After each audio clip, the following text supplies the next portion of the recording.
We are on the air. Like I sound like I'm a radio guy, but you all know that this is it's a pseudo radio show with the podcast and the business and the YouTube and all that stuff. But today, most important thing that is here with us, the man, the myth, the legend himself, Mr. Garth Massey. And let me just say something real quick. Why I appreciate you so much. One, we met a couple years back. You helped me become a better man. You touched me out. Touched. I say touched. Taught. So sometimes my dyslexia kicks in, and I have to work with that. You taught me all kinds of cool leadership tactics and strategies. And then you had me playing these fun games, man, where I was like playing with little mini soldiers and blowing tanks and shit up. And I That's was right. like, oh, this is dropping eggs and trying to prevent them from breaking. You just don't forget those types of things. But my man, I appreciate you for taking the time here to join me today. It's going to be a lot of fun. Yeah. Glad to be here. Yeah. So one thing I want to launch into with you is because it's fascinating to me as I've evolved is this whole military leadership point of view. And I know that's your background. I know that's Yeah. what you live, you eat, you breathe it, and you ess it, which I'm sure the rest of you can figure that out. But how has the military shaped you in terms of becoming a better man? And what has that done for the rest of the people that you're out there helping today? Yeah. I mean, so some backstory, right? So I am a colonel in the Marine Corps. I'm in the reserves now. I was on active duty for 4 or 5 years in the 90s, and then got off and have done about 4 years of mobilizations and tours and stuff since. So you put all that into about the last 26 years, I've been strapping on the green suit and playing the game, and like anything, the things you do a lot you learn from, right? I mean, you take where you came from, you take your orientation, right? Your education, your background, your family, your biases, all that, you bring it all in. And then the organization you join, the company, the group of friends, they all have an impact and an influence on you. The military is unique in two ways, I think. First, it is one of the few remaining honor societies where what matters is how you comport yourself internally, right? Like, and it shows in your behavior, but it's who you are. You don't lie, you don't cheat, you have honor, courage, commitment, like the virtues that we don't talk about as much anymore still are alive in the military. Now they struggle there. I have a friend who likes to say that the military is the canary in the coal mine of a society. So I don't know if you know anything about coal mines, but when you would go down underground, sometimes you'd hit a vein and some noxious or poisonous gases would get out, but you can't smell them. And so you'd hit these veins, and then suddenly everybody would just start dying. And if you were dying, it was too late. There's not enough oxygen for you to run for the entrance. So they used to bring little canaries down in these cages, and they would set them down because the canary's lungs are smaller and they react to the oxygen faster. If the canary dies, run like hell and get out because the mine is poisonous. Right. Well, when you look at a society, the first responders, the honor-based groups, the military, the service members, like any, EMTs, police, fire, military, all those kind of service-based industries, when they start keeling over, society needs to pay attention. And you see it in the suicide numbers. You see it in the way we transition and how they struggle for jobs. They struggle for meaning. They come out of an honor-based society, they go into the world, and they're like, I don't know where I belong. I'm not connected to my people. And you hear that a lot in the transition stories of military service members. So, your question was, how does it build? Well, it builds because the military has systematically broken down by age and rank, like things you can do to help continuous learning. So when you join, they're like, read these things, do these exercises, go to these schools, because you need to learn this level of leadership. And then as you evolve, they take the next level. And then as you evolve, they take the next level. And they've got, a simple system of hierarchy, right? Like you pin on the next rank, go to the next set of schools. You don't find that a lot in, the regular workforce, right? So, you get promoted or you start your own small business, and there isn't a path. There's not a school. You don't go to a thing and suddenly they're like, oh, congratulations, you're an entrepreneur. Here's the class on entrepreneurs. Now there are literally thousands of classes for entrepreneurs, but how do you know which one? And how do you know what works? And how do you know, so we end up digging through and trying to find our own way on everything. And it's wearing people out. Like, I'm an entrepreneur, you're an entrepreneur. Like, if people listening, if you've ever started a new thing, I mean, it's exhausting. The amount of groups and the emails and the spam and the, hey, if you do this, you'll make $1 million. And, look, there are tons of these ideas, but the military, it's a very defined thing. If you want to operate at this level, you must start thinking differently. Mm. And so they give you these triggers. So my company, when we started this like a decade ago, we just started pulling out like, okay, well, here's the entry level leadership things, and that's for new leaders, and here's the mid level leadership things, and that's for mid level leaders, and over the years, it's really kind of grown into this. There are different offerings for different stages for different people, and companies and individuals that take the challenge or get engaged or do the egg drops or whatever. There's stuff to be learned in all that, but it's all culled from decades and decades of actual research that I got to observe some of, but the rest of it, I read about because it's hundreds of years old. Right. But that stuff works, right? And so having, we call it operational design, and it's that thing that connects strategy. I want to be a better person. I want to make $1 million, whatever your thing is, with tactics.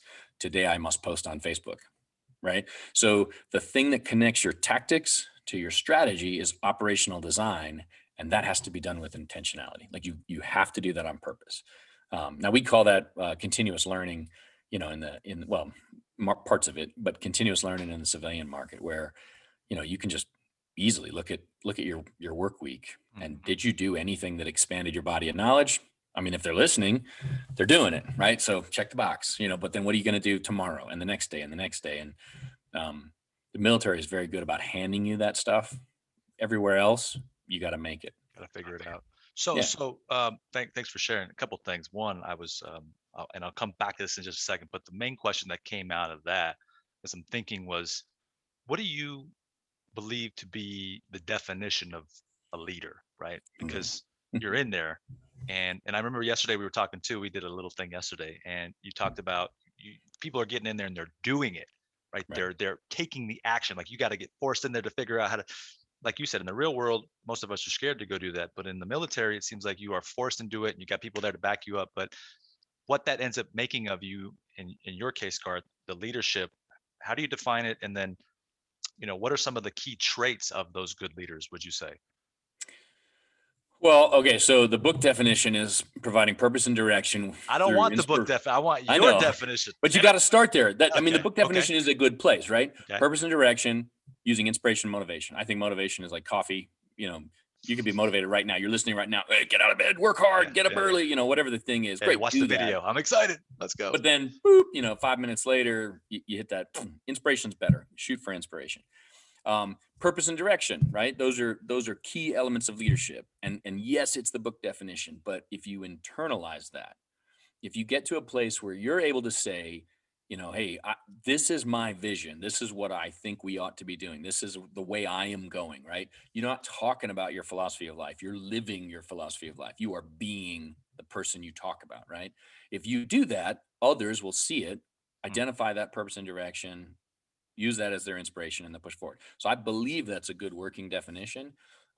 Where we run into trouble is often we say, okay, well, the book definition is purpose and direction, and inspiration. Cool. And then we say, feed me, like, give it to me. I want it. I'm all about it. Purpose and direction. Give me some purpose and direction. I want to feel like I have purpose in my life.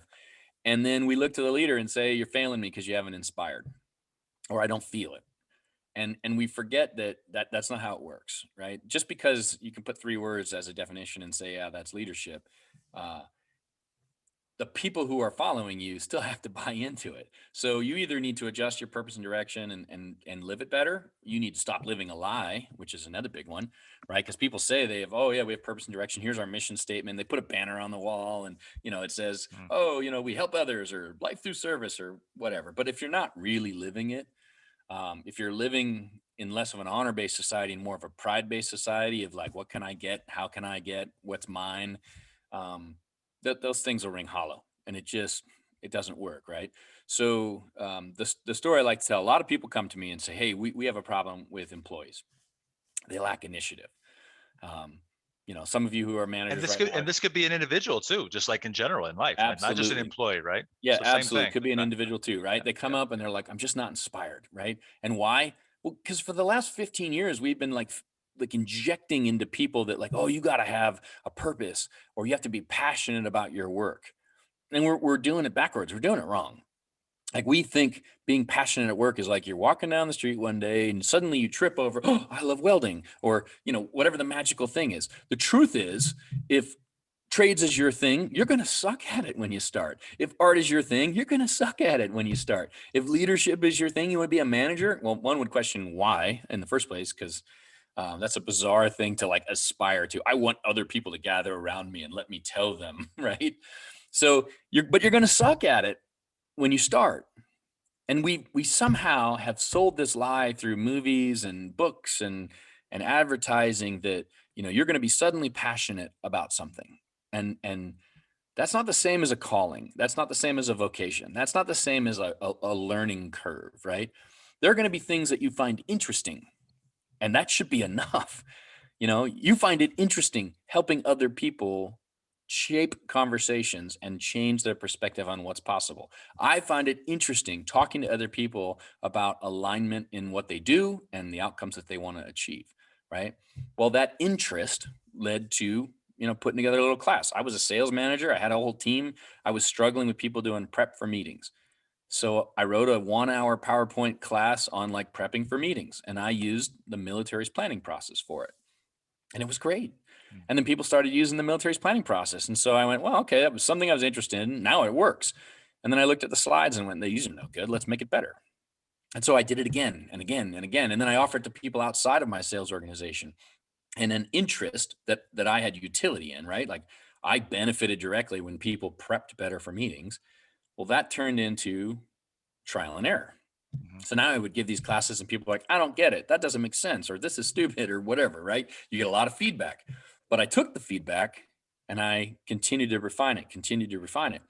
And over the process of about 4 years, I built out my first, 2-day workshop as a hobby.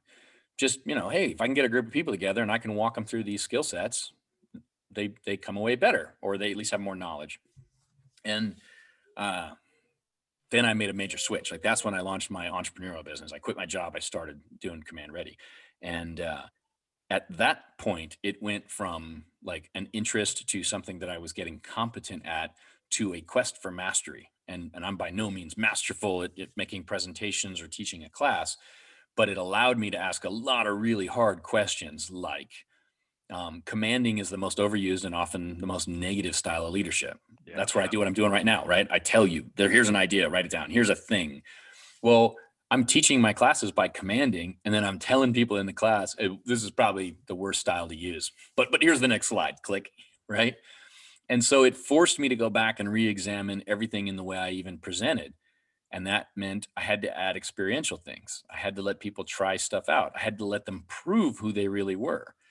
So in the classes, we get you to say what you think you are, and then we do games that show you what you really are. And then you've got to do the mental calibrations to kind of align yourself again.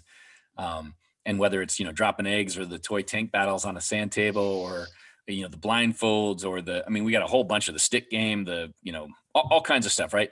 Any of that stuff is designed so that we as a class, but you as an individual can grow at your speed and your pace. Which means, I can't say at the end of this class, everyone will be able to do 9 out of these 10 things. That's commanding. But knowing things and applying things are very, very different. And when you get to the place where you're actually applying stuff, you're getting to the level of mastery.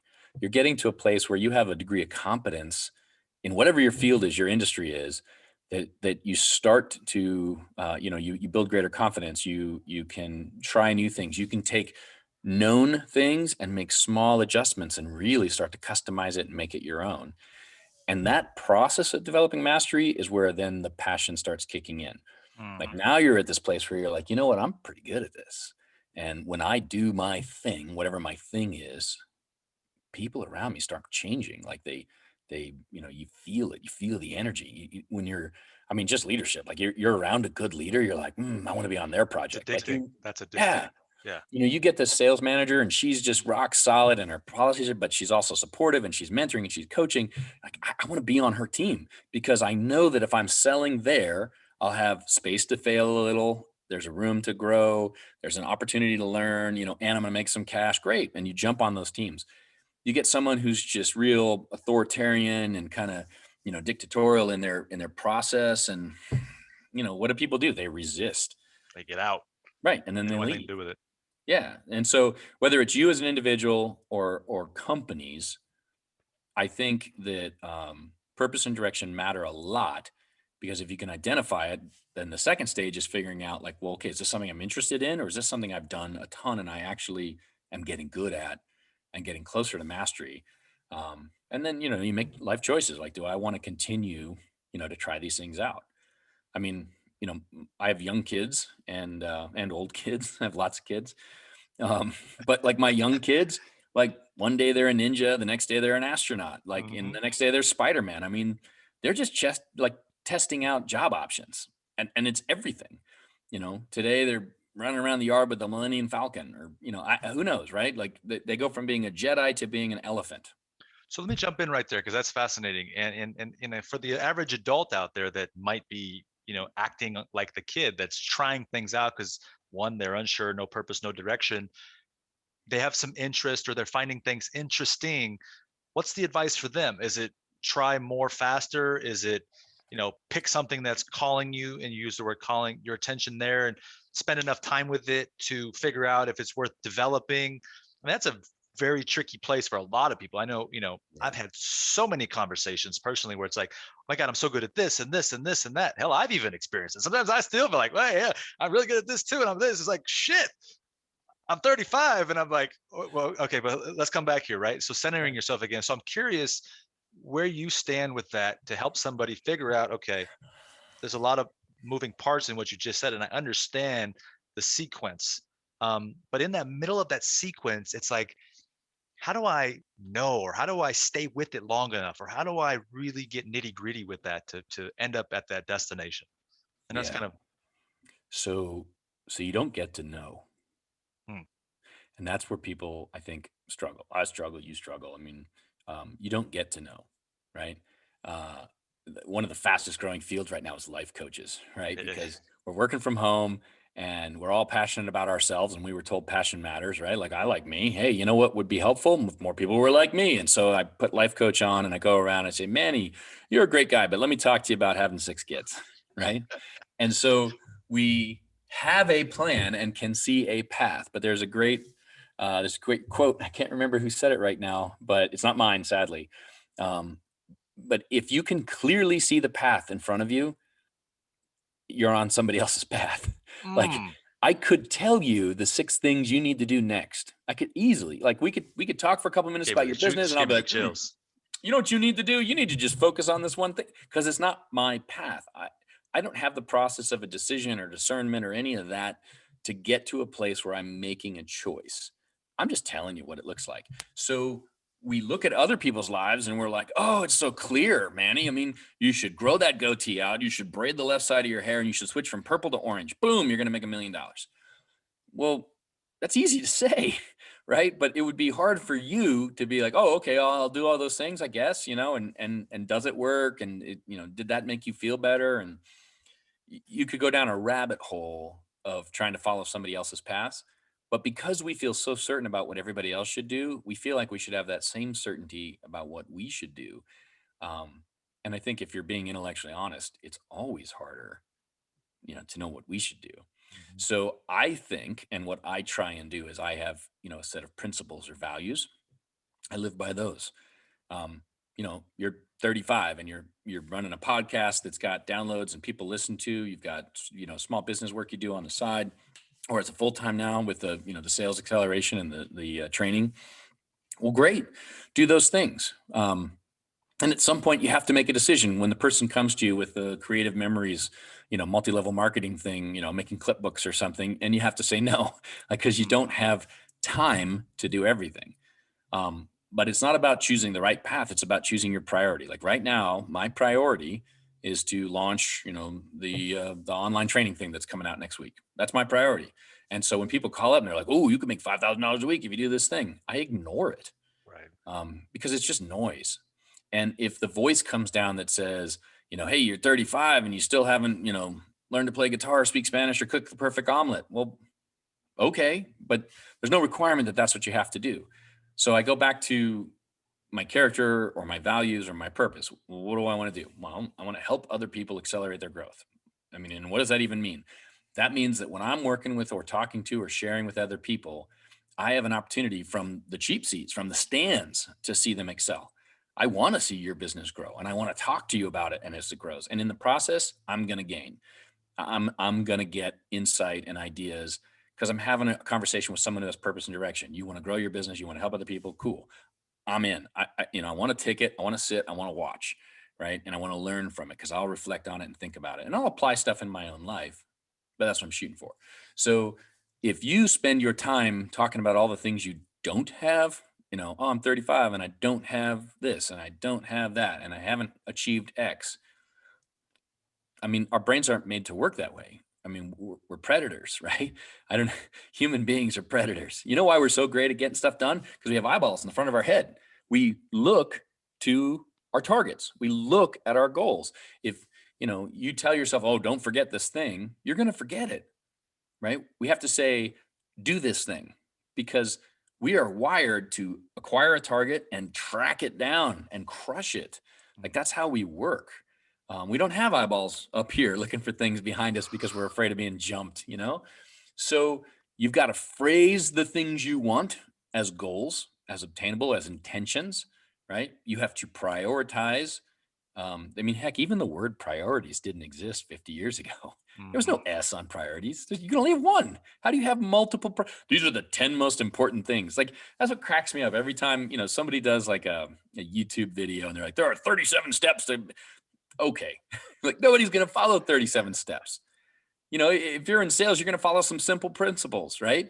Prospect, like go out and find people, listen, ask for the deal, listen, right? And keep it really simple. Like, you don't need all this other stuff, but we think that if we can inject one more thing, one more idea, one more distraction, one more side hustle, one more whatever, and then, it's all going to come together, right? As though, sell an RV property in East Tennessee, while you manage your Utah small business startup, dial a bear, something while you go to work every day as a fry cook, like, oh yeah, these 3 things, plus I'm running a podcast. So now, no, what you're doing is you're filling the space in your head and in your calendar and in your day with noise.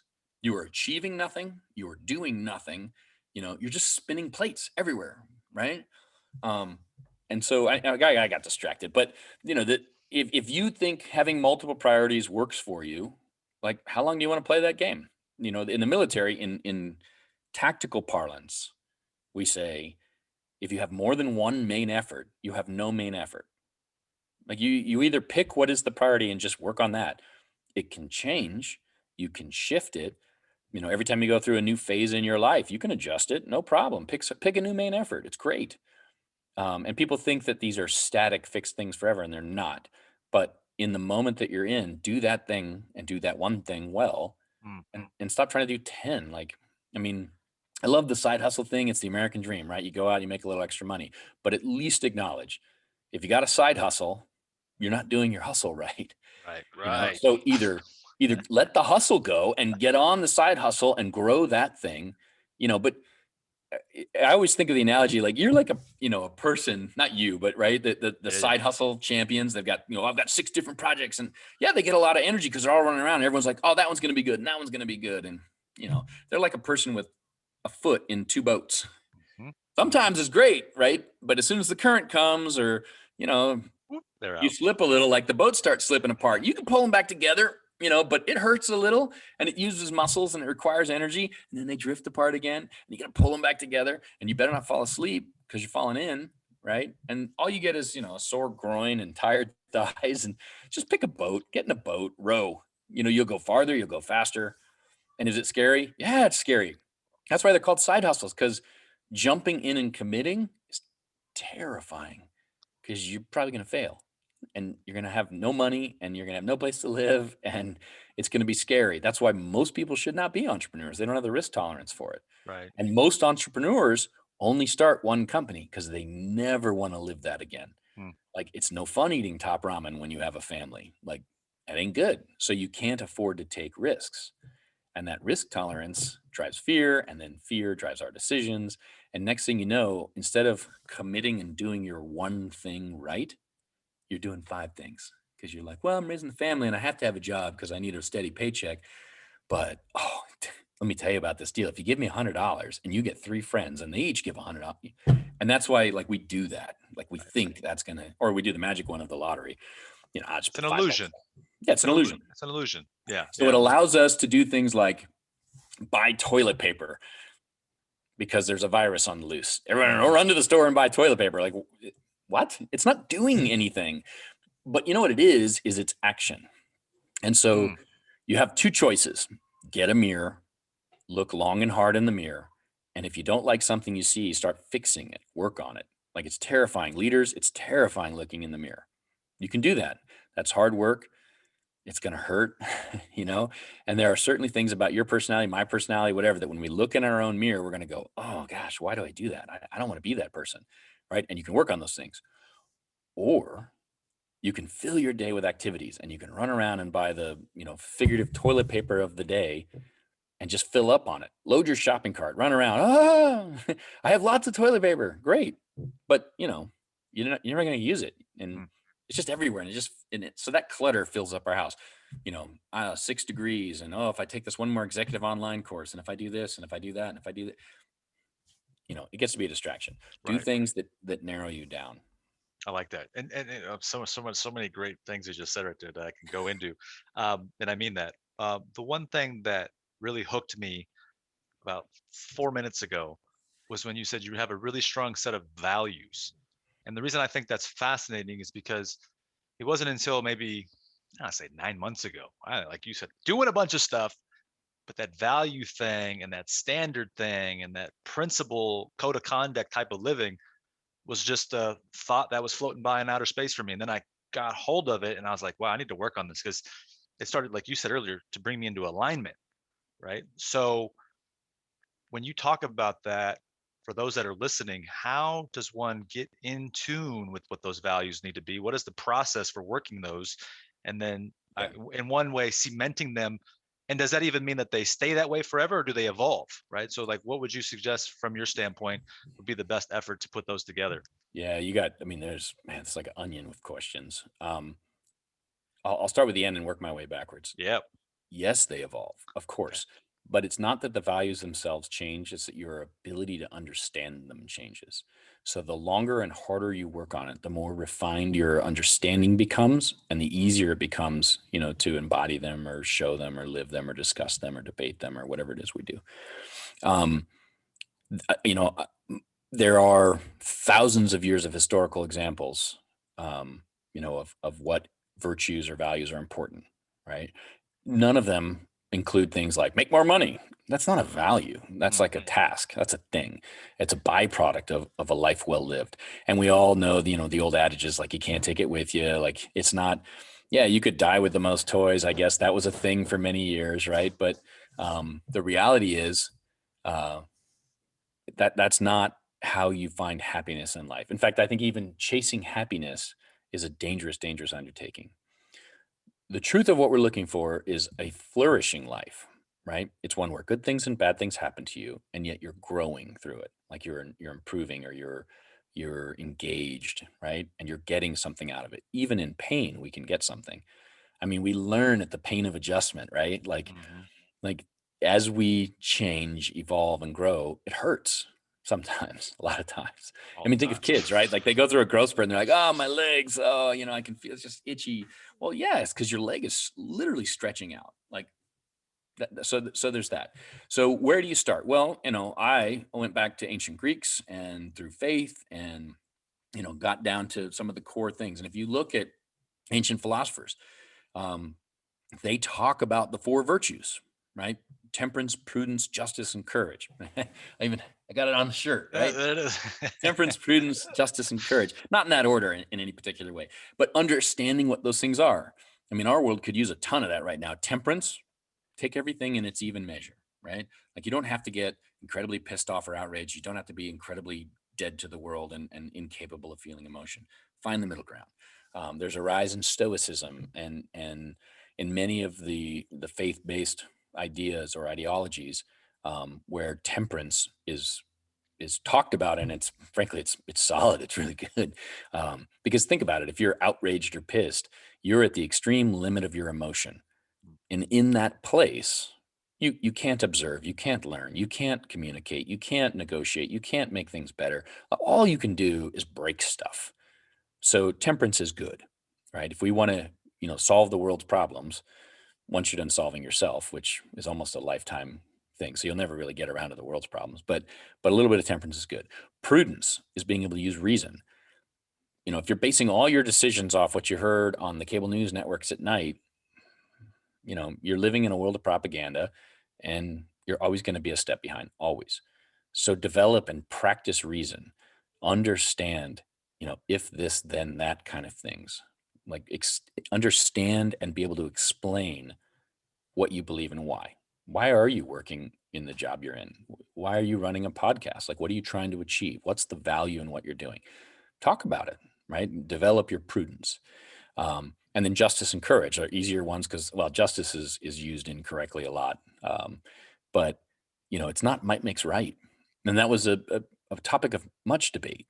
Like, and ultimately, if it was might makes right, everybody just needs bigger axes and let's go smash things until we can take whatever we want of what's left, right? That's a terrible way for a society to live. Um, Justice is a deep concept about sort of the group of rules we use to self-regulate. And then you have a question: are they imposed rules or are they internal rules? Because internal motivations, external motivations are very, very different. If it's an internal motivation, I'm trying to do things that are just and right so that I can feel like I belong and I'm part of a larger society. If it's an external motivation, that's a thing like a law. You will do this because we said you have to. And I equate it to water. If you cup water in your hand and you're told to hold it, if you hold it, right, it'll just stay, right? If you squeeze it like a law, it'll shoot out in all the little gaps and you won't be holding the water any longer. Internal motivation is way more powerful if you don't lie to yourself. And then that takes courage, right? You have to have the courage to make hard choices, to do the hard things, to be upright when everyone else is slouched, to engage in the work when Netflix is calling. And no offense to Netflix or Hulu or Disney Plus, like when the television or YouTube is saying, one more video, one more show, right? It takes courage to pull yourself away and say, I'm going to do this thing, instead of just letting oatmeal form in my brain. I'm going to focus on things that I decide matter. Well, living a life like that makes you unique. And those virtues are tough. And if you want a starting place, those four are great. And then the easy ones to add, we'll make it six, is humility. Got to have humility. That's not on the shirt. That's got to be in here, right? If you don't find a way to engage those four virtues with humility, you will always just be battering other people with them instead of yourself. You got to batter yourself. That we're back to the mirror is the most powerful weapon if you want to be better at leadership. And then the last one is just fun to say: magnanimity. It's a big old word, but it essentially means have big goals, aspire to great things. Like, it's okay to want to do something just gigantic. Go for it, right? There are planning processes and ways to break down initial first steps, but it's okay to want to be something gigantic or have a huge company or work towards sainthood or whatever is your jam, right? It's okay to have big, bold goals. So set them. Yeah. And then let humility guide you, and then have those four virtues to kind of direct your actions throughout the course of the day and the way you interact with other people. And there's thousands of years of people thinking about and talking about this stuff. And what do? I mean, we ignore it because it's pain. You got to go read a book or listen to a podcast, or, you got to go get an Audible or something. Like, oh, who has the time? Right. And so we gaff off learning about who we are and what our character is. And because we're ignoring that, we just rot. Like, we sit like little mushrooms and fungus someplace. Just, we're growing, we're getting bigger, but, we're in the dark and we're planted in, dark, Yeah. Yeah. right? Yeah. Who Yeah. wants that? So step out, like make choices, that help you to evolve and to grow. And we do that by study. And so that's where I come in is not only am I trying to get better and learn, and I don't have all the answers, Mhm, mhm. but I do try and live what I say. And when I don't do that, I suffer the pains of being called out for it, and I deserve it, and so then I go back to trying to do it again. What is um, as you say there, because I know we're all human, and I know that the military provides you with a very nice structure formula, and through that you get to live in this discipline and this honor code. It's a two-part question. I like how you said that it's an onion that you got to pull back, because I do that. I ask lots of questions on top of each other. It's like, oh, which one? First part is um, what do you still struggle with, considering you come from this program of the military, and they give you all these tools and this structure and these codes to work with, that then the ordinary human, they're so focused and they're so determined, they got all these resources internally, externally. Well, what's the struggle still there, considering you have those with you as a human, as a colonel in the reserves? And then what is the difference for you between being in the military and having that, and then stepping out into the real world now and being, an entrepreneur, and sort of bringing them together? Like, do you notice, if you're not in that environment, that it's more challenging for you to stand by those things, not having the cadets and the rangers and everybody else that are next to you? And I'm hoping that I said those right, right? No, not even close. Damn. So anyway, wrong, We're just Marines. wrong military. Got it. The Yeah. Marines, right? There you go. Um, Next to you, does it affect how you live your day to day? Yeah, a ton. I mean, I talk to a lot of transitioning vets, and any veteran listening to this, like, think about what it was like when you were in and what it's like now. And don't you miss it just a little bit? I mean, the Marine Corps is an amphibious fighting force, right? Land or water. So we're an amphibious force. And that means we've got a beachhead on the soul of every other Marine, right? That's our esprit de corps. If I call a Marine and say, hey, I need 5 minutes, I'll get 5 minutes. Now, in the 5 minutes, they might be, you're a clown, I don't want anything to do with that. Or they might say, hey, this is great, let's talk more. That's up to me and how I manage my beachhead. But the military, and especially the Marine Corps, has created this tight esprit de corps. A lot of special operating units do that, like the SEALs do that, the Rangers do that, Airborne does that. Um, Specialty forces, the Coast Guard does that, right? And so smaller groups can create an identity that allows them to do that. Big groups, it's a little tougher. I mean, we are Americans, but really only when we're at the Olympics or in a war. Day to day, you're not an American. You're doing whatever you're doing. You're a business owner. You're a family person. You identify at a level where you're operating. To go to your first part, though, the struggle never stops. I mean, I am in the Marine Corps. I am a Marine, right? I've done active, I've done, peacetime, I've done reserve, I've done combat. Like I have the whole mix, but that is only one small piece. It's a long time, but it's one small piece. I'm still a father. I'm still a husband. I had an upbringing with parents who were not in the military and were very, very different. And all of those things create like different injects and different. I mean, everybody here has some story. Um, I grew up in Alaska. I was born in a log cabin. I dropped out of college twice. Like those things feed into sort of my mindset and how I process information. And I struggle with stuff.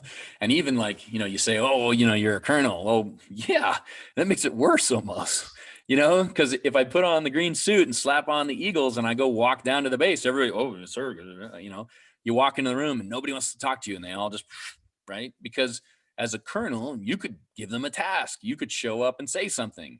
I get a nicer room when I go to the hotel on the base. Well, that stuff gets into your head. There's that old power corrupts thing, right? Like the more successful you get, the more you're going to be attacked from the outsides trying to pull you back down. It's like crabs. Have you ever gone to like a crabbing village like in Maine or Alaska or someplace like that? They have these big barrels, right? And when they catch a crab, they drop the crab in the barrel. And the crabs are all trying to get back out of the barrel, but they don't put lids on the top. Do you know why? Because I as don't the know why they put crabs them on. They try to climb out. They try and climb out. But every time a crab gets on top of the pile and starts to get up toward the top where it could climb out, the other crabs reach up and grab it and pull it back down. Like they don't let each other get out. We are kind of like that. I mean, we have vastly superior like neuroplasticity and learning ability and brain, and we have everything else going for us, but we act the same way. Someone gets a little power, what do? We knock them down. We talk about about Manny, we do things to break down the people around us as they move up. Arguably, the more power you have, if you ever use it, you lose it, because then people will take away from it. That's why when you're in a leadership position, if you're using power or authority, you're losing it. Because the second those groups and those people in your teams walk away, they're like, oh, yeah, we got it done. But, they're beating us over the head with a stick. Hmm. And we love it when you have a breakout where, a real kind of jerk does something amazing. And then we go, oh, it was amazing. Oh, we have phones now, right? But they were not nice in the process. People who worked for the companies that did the innovation, you can have the genius or you can work on the people, but the two rarely end up together. And I would suggest, if you're going to lead, like, the goal is not to use the power. It's to use your wisdom and your experience to sort of draw out other people's power, right? It's asking of questions. It's inquiring. It's shaping an environment where people can learn and grow, not telling them how to grow. And it takes more time. It takes more energy. The results are very unclear, except in the aggregate. In the aggregate, it works better. Hmm. If a meteorite strikes the building right now, great. Someone can run in here and tell me which way to run. That's great. I'd love the help, right? But outside of that, we're social, right? So we need to talk about the things that we're going to do. We need to commit to them. We need to hold each other accountable to them. We need, like predators, set goals, right? So we do all of those things. A good leader is helping you do all those things. All of it together, I call environment shaping. We shape an environment where you're not making choices, right? You're choosing consequences. The smart people choose consequences. Dumb people make choices. It comes down to just simply that. Like, you want to be wealthy and great, it's your thing. Cool. Pick the consequences. Well, okay. The consequence is, if I eat another bowl of ice cream, I'm going to be so fat when I go on the stage, people are going to point and laugh or whatever, right? If I choose to skip a workout, I'm not going to be strong enough to have the endurance to get through the day. If I choose to drink, I won't be able to focus for the first couple hours tomorrow because I'll have a raging headache, whatever it is. If I don't want those consequences, then the action's a no-brainer. Can't do it. Just Hmm. don't, right? If I don't want a speeding ticket, it's not a choice of, oh, I'm 5 minutes late. It's no, I don't want a speeding ticket. Therefore, I cannot speed. I just can't. And I self-regulate based on the consequence, not on the fact that there's nobody here. Let's go. Right? Because nobody here, let's go. You could still miss something. You could miss a cue. You could miss, the police car around the corner, whatever. So act towards the consequences. Don't put yourself in a position where you're making choices every day, and recognize that the more you get, the better you get. The more everyone else is going to grab you and be pulling you back into the barrel. Why do you think? I love the consequences. I work on that a lot recently to remind myself what I'm sacrificing by not doing something or by doing what I shouldn't be doing, right? If that's the case. Um, and your thoughtful brilliance, what is it that you think keeps people from not considering the consequences, right, in their actions that they take? Um, it's almost like, just look at statistics. The statistics say, people don't have what they want. They're not where they want to be, which means they're not thinking about what decision they're making right now is affecting where they're going to end up at some we're point.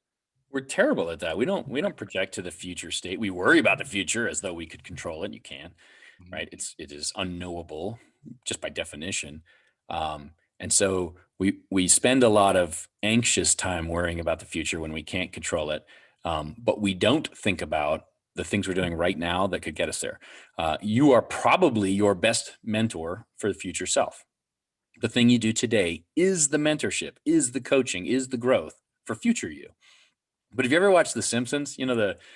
Everybody's watched Simpsons, right? At some point, yeah, not At some anymore. point, somebody's watching them, right? So That's the action that's going to have a consequence. If I watch the damn Simpsons today, if I even said that right, I will save you the time. I have no idea what the episode is, but there's one. Homer's got a jar of mayonnaise, and he's scooping the mayonnaise out and just eating it, and he's doing his and he says, "I feel really bad for future Homer."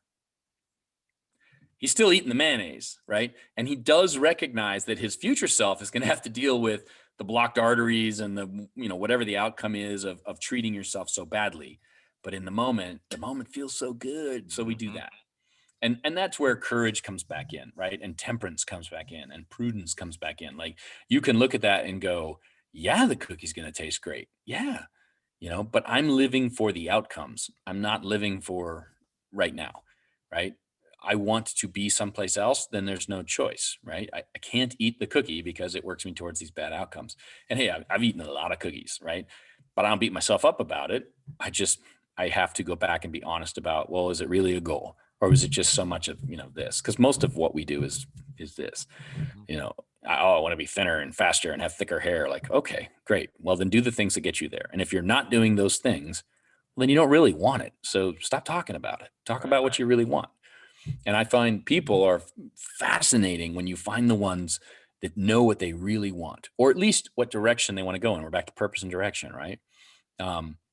If you want to talk to me about your growth, your goals, your ideas, great. I mean, we can talk all day long about how you shape and set yourself up for success. But if you want to sit down and talk to me about like, chocolate, I want to just eat one right now, that would be a weird conversation. So when we think about it with other people, it makes total sense. Like, yeah, sit down, let's talk. I'm going to go to college. I'm going to get a job. I'm going to get a wife. I'm going to get a, whatever. All that makes sense. And we would happily sit and talk about our goals. But if I sat down and said, oh, if I could just feel the cookie rolling around in my jaw right now, you'd be like, Garth, something's wrong. Like you're off your rocker. So, but when we're alone, we switch it. And when we're alone, we just listen to that voice telling us now. And you turn it off by lifting your eyes up to the horizon a little bit, like look a little further than what's right here down at your feet. So get your eyes off of here and lift your head up, right? And see your objectives. Go back to being a predator. What am I working towards? Work towards it. But if you're busy like staring at your shoelaces, or worse, looking behind you, at everything chasing you from behind, you're crabbing a barrel and you're never going to get anywhere. I mean, that's a great visual too, because even you saying that, I'm thinking to myself, it's like, wow, just imagine right? Imagination, looking down or looking outwards, and then the trigger is down, not good, outward, good, go towards it. Make it simple for yourself. Right. Or you look up and there's pain in that direction. So go over this way, go someplace else. You don't have to, but if you're looking at your shoes, you could be walking right into pain and you'll never see it until it's too late. Look up. Yeah. Like, I mean, I think we're all, I would say, responsible at some level for having, I think, we probably more often than not make decisions where if we could do it again, think backwards, it's like, shoot, I would have done that differently. Right. So like that's like you said, the purpose of us growing and figuring these things out. It's why we do this. I'm thinking about, when you're in the military and new people come in, or you have these Marines that come in and they're, let's say, more novice. What do you see? Was there ever any individual or multiple individuals in there that had doubts and these feelings of like they don't belong there, and they're, what the heck's going on? And was it your job or someone else's job to recondition them to become good? And what were some of those things that they struggled with, that could lend some insight here to empower somebody that might be, hey man, it's like, the structure or process might help, it might work. I'm just kind of opening that up for dialogue, not necessarily a question, but look, sort of. The military's purpose and direction is to fight and win the nation's wars, period. Okay. Yeah. And I've been at like charity events where people get up and say, oh, we're not doing enough for our veterans who are returning. And whether you think it's unfortunate or not, the answer is simple. Like, the military shouldn't be doing anything for the returning veterans. That's what nonprofits are for. That's what the VA is for. That's what government agencies that support transitioning. Hey, if we want to take ownership of someone who volunteered, served 4 years, and then got out, we are not going to be prepping for war. And you can only main effort, right? The military's main effort is to fight and win wars. Society's effort is to make sure that that canary doesn't just die in the cage. And there's a litany of stuff written and talked about and shared on this, especially because we're coming off 17, 20 years of war, not conflict, right? And so there's a lot to be researched there, but at its core, I think people join the military for so many different reasons. Some for just the educational benefits, some because they didn't have any other idea what they should do, some because they played too much Call of Duty and they thought it'd be cool, some because they definitely wanted to serve. I mean, we have 70% attrition off first term enlistments. Like, Wow. most people don't join the military to be in the military. They join the military to serve. They do 4 years and they get out. And they spend the rest of their life talking about how, I learned all my leadership and, XYZ. And you're like, no, you didn't. Interesting. You learned base level, right? Mm-hmm, Like if you join for 4 years, the first 3 years, you're being told what to do for everything. In the fourth year, maybe you get promoted to E4, E5. And maybe in that year, you're planning a fire watch or you're supervising things, right? I worked with a guy who had been out for 20 years. He got out as a corporal after 4 years. And he's like, I learned everything about leadership from the military. And I'm great. Talk to me. And he would walk me through how he dealt with people. But the reason I was brought in was because this guy was just berating people. He would make a list of work schedules and then he would make fun of anybody who gave him any flack, and he'd routinely yell at people in the shop about, asinine things. And he wasn't doing any of the paperwork. He wasn't planning any logistics. He wasn't taking care of the business portion of it. He was just barking at people. And that's, a base level of leadership. And so he brought that through the next 20 years of his life. And that's a shortcoming. That's where, you got to look at your life and say, okay, well, what am I learning next? Like what takes me to that next level? Back to the very beginning of our conversation, like wherever you are, there are things to learn at that level. And then there's things to learn to get out of that one and move on to the next. And that's where programs like yours or mine, I mean, this new program we're doing, the Forged program, it's not even a training class. Like you can't sign up for it. Manny can't come take that class. You have to come in as a team, because if you're not either following or leading the team, you're going to fail to learn a lot of the leadership aspects. And, there's a lot of stuff on there about how to lead, but the accountability group is the whole, like, you don't learn by watching, you learn by doing, right? There's no better way to learn than to teach. Well, great. I'd love to have you come do the Forge program. So let me back that up. So you're saying that, so for those that are listening right there, there's no better way to learn than to teach. So yeah, you're providing me the information, Manny, and then I have to go out and teach it to somebody right away. Yeah, if you want to, so Forge, right? This is our new program. You get, your cool binder. It sits on your desk. It's a day planner. It takes 84 days, 12 weeks, right? 3 months to get through this thing. And, I've equated it to like P90X. Most people don't even finish the 90-day P90X thing, right? And the reason is it's hard. And then you skip a day and one day becomes 2 days, 2 days becomes 3 days, and you're a week behind. And you're like, oh, maybe I should just start again. There are a lot of programs out there that are 3 months long, 2 months long, 30 days long, 10 days long. And whether you get through them or not is purely about willpower. Our program, you have to go through as a team. So you could take the program, Manny, if you sign up to be the team leader, but you got to get 3 friends to come with you too. And then you're responsible for using the resources. So I provide the resource. You get the book, you get the videos or the modules online, you get the support stuff. But you and your 3 friends, your fire team that's going through this program, that's on you. You have to make sure and check in that they're doing the morning reports. You have to check in and make sure they're spending time on their last 3 minutes. You have to make sure that the modules resonate and are being applied, not just talked about. But in the process of doing that, you as an individual are going to learn, well, what does it take to motivate people? Well, what do I do when they skip a day? How do I get them motivated to come back on? How do I give them purpose and direction? How do we sit down as a group and talk about, hey, we're all committing to this for 12 weeks, for 84 days, right? So if you want to do the Forge in 84 program, you have to sit down with your team and go, hey, Manny, I want you on my team because if you and I talk about how to improve ourselves, how to build our habits, and we shape ourselves for 84 days, we're both going to be better off. Our business will be better. Our families will be better. Our health is going to be better. Like we could make this something awesome. So let's go get 2 more friends and do it. And the 4 of you go through as an accountability group together. You can't even go through with 2 people. because you and I are going through it, and I go, hey man, I got to go to Denver, so I'm on a flight tomorrow, so we'll skip tomorrow, but then we'll get back at it. Well, I'm going to skip it because I'm in Denver. I have an excuse. You're going to skip it because I went to Denver, and you're like, well, Garth's not here today. Let's not do it. Right now, we've missed one day. Well, guess what happens? Same thing, right? You need a group that's big enough where if I skip out, 3 of you still have to get together. So there's still accountability. And now I owe it to the 3 of you who did that day to do whatever it is we're doing, but do it on the road.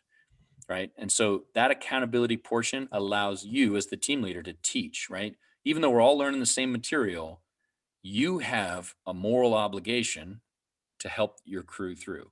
That's leadership. Like you're practicing leadership as you go through this program. And individuals go through it. And, the little secret is the team leader gets their money back, or almost all of it.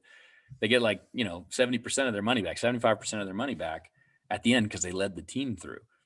And then if people on the team want to do it again, great, go find 3 friends. I'll give you that money back too. You only have to buy it once. So you can make money developing yourself and bringing your friends through this process and helping them to grow too. That's neat. That's how you learn leadership. Yeah. Yeah. And that's no one has that. I love how you set that up. It's look, I like I said to you before, I fully embody and love your approach to teaching and leadership. Again, that's why we're on this call. Um, as I think about what you just said, there's a lot of people out there in the real world, and I use this example a lot actually, where, and I've said it, if I've learned something, and and I always use my barometer as 5 years of being sober. If I've learned something in 5 years of being sober, I was the first person that learned something and then went out and started teaching it. And so why I bring this up is because it helped me get better faster, and I was looking for speed. However, there's also parts of me, and I know a lot of other people that would be hesitant to go do that because they think, oh, I'm a phony. I'm not a master at it yet. Why do I deserve to be talking about this? I don't really know this stuff. Well, it's like, okay, well, I didn't have an answer for that. I'm like, look, it's just helping me get better. So I'm curious to know what your insight is on that attitude towards that. Hey, look, there's a very real thing called the imposter syndrome. You can Google it, right? Yeah. We all feel that. I feel that. Here's the difference, right? If you have a predisposition or action, like you sign up and you do this because you're like, you know what? No, I'm going to learn the leadership and I'm going to try and lead the team. And if I fail at it, they're going to help me. And if I succeed at it, we're all going to benefit. And your team will help you. They'll hold you accountable. Even, if you pick weak people, even the weak people still want to get value out of what they participate in, where they spend their time. Just don't pick people who want it spoon fed to them because they're not going to grow. But if you decide I'm not really that good of a leader, I shouldn't be leading a team yet, right? You're not ready. You have a little of the imposter syndrome. Like, I'm kind of putting on airs, team leading. Well, great. Take the title away and just say, hey, I want an accountability group. Will you be in my group? Like that works, right? But here's what I'll tell you.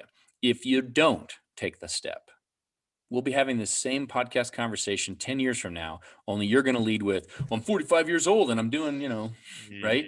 So you can mark time as long as you want, like march in place. Just lift your knees up and down, set your feet back down. It feels good, right? The blood's pumping. You're marching along. You're feeling very proud of yourself. You're going nowhere, right? You want to go someplace? Get started, do something. Sign up for the program and lead it. Are you a leader? No, hell no. And by the way, when you finish, you're not going to be a leader then either. What you are going to be is more aware, right? Aware of your habits, aware of what hurts you, aware of what helps you, aware of who's on your side, aware of who's against you. You'll be conscious of the crabs that are pulling you down, the distance to the top of the bucket. Like you start to have a plan. And by the way, when you get out of that bucket, your problems aren't over. Like if a crab ever made it out, they're still on dry land. The bucket doesn't sit in the ocean. So once they get out, now you got to be like, dang, okay, do I go across the land? Do I go out on the dock? Do I crawl down to the beach? Like you still got work to do. And by the way, on the way there, birds are going to peck at you and people are going to grab you. Like it just never stops being a struggle. And that's a good thing. You want the struggle. You want to embrace that. That's what builds resiliency. That's what makes grit. Is people who are willing to embrace that, hey, this life is not about ease and comfort. Life's easy if you got a lot of money, right? But I know a lot of people with a bunch of money that are still pretty darn miserable. The ones that aren't create struggle. And I'm not talking about like go start a fight with your spouse for the sake of having something to struggle over. I'm talking about they're the ones that say, I'm going to wake up this morning and I'm going to do something, purpose and direction. I'm going to push myself today. for no other reason than the act of pushing creates friction, which is warmth, which heats my soul, which makes me feel good. Do something. So don't worry about whether you feel like an imposter or not. This program, the other programs, none of those things are like put yourself on a national stage and let the entire world watch you lead. It's a training program. It's a daily journal. You're working your daily journal. You're writing down your morning report, your main effort, and a few of your goals. It's not hard, Right. but we won't do it because the process is hard. We'll only do it if we're in a group. Great. So true. Put your predator eyeballs on, get to work. And if you're not willing to do that, great. We'll have this conversation again in 3 years, 5 years, 10 years. Whenever you have that wake up moment where you go, oh no, I'm 50. What do I do now? Right?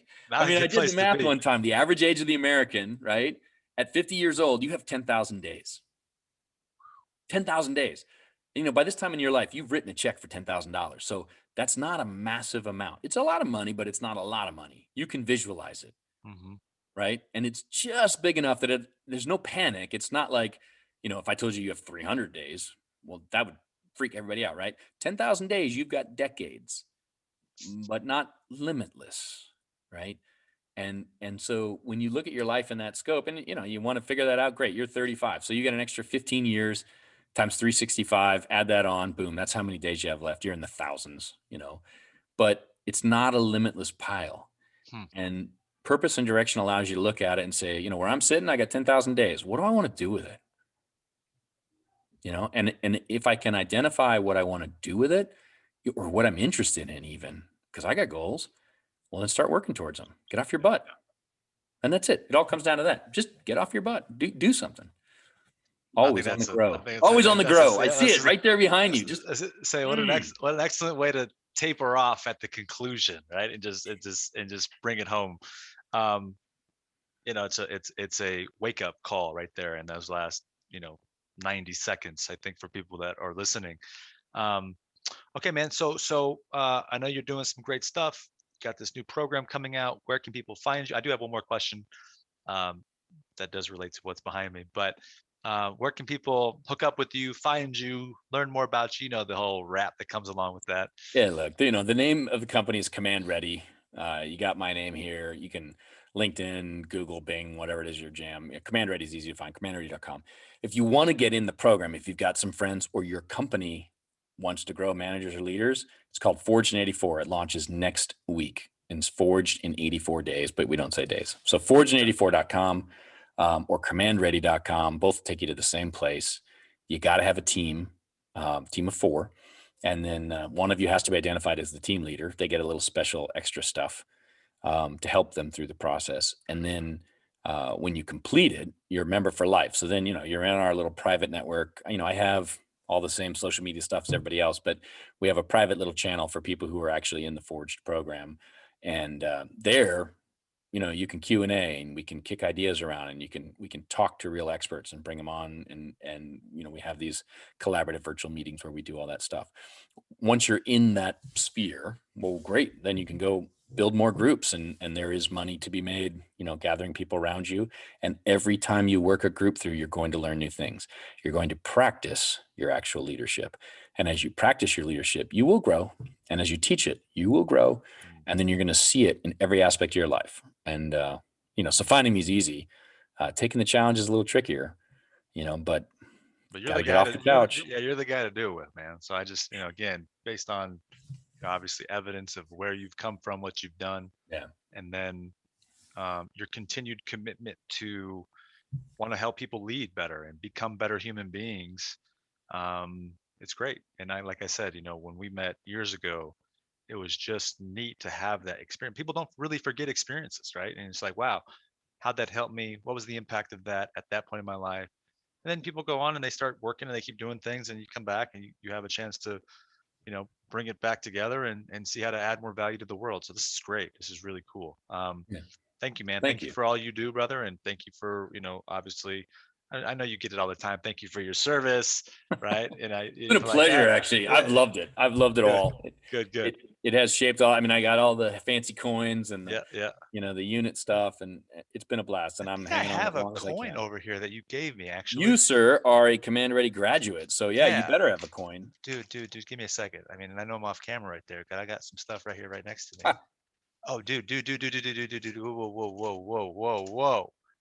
Still in its authentic 2 years ago. packaging, right there, right there. You see that?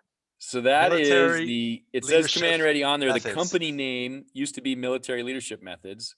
Yeah, see that? And we changed it to Command Ready now. For those of And you on YouTube, if you're not on YouTube right now watching this, you need to get on YouTube. First of all, subscribe. Go to my man Garth's place as well, and you can see the coin I'm presenting to you right there. That's cool. That's right. You got to leave That's number here. cool. I'll do the same thing.